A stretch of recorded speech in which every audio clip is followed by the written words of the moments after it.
জানাই চলনবিলবাসীর পক্ষ থেকে আমাদের প্রাণপ্রিয় নেত্রী মাননীয় প্রধানমন্ত্রী জননেত্রী শেখ হাসিনার প্রতি।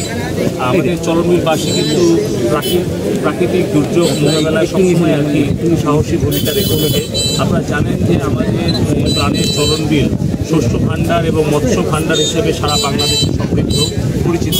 তো আমাদের মাননীয় প্রধানমন্ত্রী জননেত্রী শেখ হাসিনা আজকে আমাদের চলনবিলবাসীকে দুটি খুব মূল্যবান এবং প্রয়োজনীয় প্রকল্প উপহার দিয়েছেন। প্রথমটি হচ্ছে যে 6,20,00,000 টাকা ব্যয়ে মুজিব কিল্লা আমরা নির্মাণ কাজ শুরু করলাম, যেখানে আমাদের প্রায় 1,000-এর মতো আর কি জনগণ বন্যা বা প্রাকৃতিক দুর্যোগে আশ্রয় গ্রহণ করতে পারবে এবং প্রায় 1,500 থেকে 2,000 পশু, গৃহপালিত পশু এবং তাদের আর কি গবাদি পশু, তাদেরকে আমরা আশ্রয় দিতে পারবো। পাশাপাশি এখানে প্রায় 6 বিঘা জায়গায় একটা বিশাল খেলার মাঠও তৈরি হচ্ছে, যেখানে আসলে আশ্রয় এবং খেলাধুলা এবং 3তলা যে ভবনটি হবে সেখানে শিক্ষা কার্যক্রম চলবে। আমাদের সাতক্ষীরা দ্বিমুখী উচ্চ বিদ্যালয়ের দুর্যোগকালীন অবস্থা ছাড়া আশ্রয় কেন্দ্র যখন প্রয়োজন হবে সেই সময়টুকু ছাড়া বাকি সময়টুকু কিন্তু সেখানে শিক্ষা কার্যক্রম চলবে। এবং আরেকটি প্রকল্প আমাদেরকে মাননীয় প্রধানমন্ত্রী উপহার দিয়েছেন 3,75,00,000 টাকা ব্যয়ে।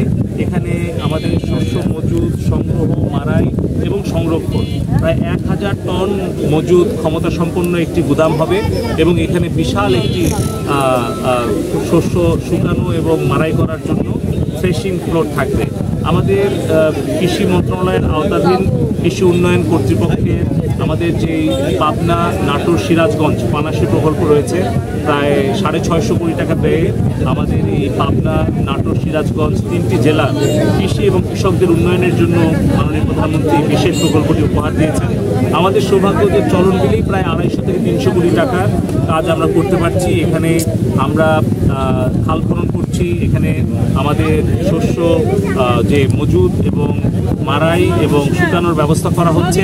কারণ আমাদের অনেক সময় আগাম বন্যার কারণে কৃষকদের ধান কেটে যার যার বাড়িতে বা খোলায় বা গোলায় নিয়ে যেতে অনেক কষ্ট হয়। আমরা অতীতেও দেখেছি, আমাদের সাংবাদিক বন্ধুরা আপনারাও দেখেছেন যে এটা কিন্তু একটা মারাত্মক সমস্যার সৃষ্টি হয়। সেই কারণেই কিন্তু সময়ের প্রয়োজনে প্রাকৃতিক দুর্যোগের সময়, আগাম বন্যার সময় যাতে কৃষকরা এই চলনবিলের মাঠেই তারা একটা বড় ধরনের শস্য সংরক্ষণ করতে পারে, মজুত করতে পারে, মারাই করতে পারে, তার জন্য এই বিশাল এই প্রকল্প বাস্তবায়ন করছি আমরা। এর জন্য আমি মাননীয় প্রধানমন্ত্রী শেখ হাসিনার প্রতি ধন্যবাদ কৃতজ্ঞতা জানাই।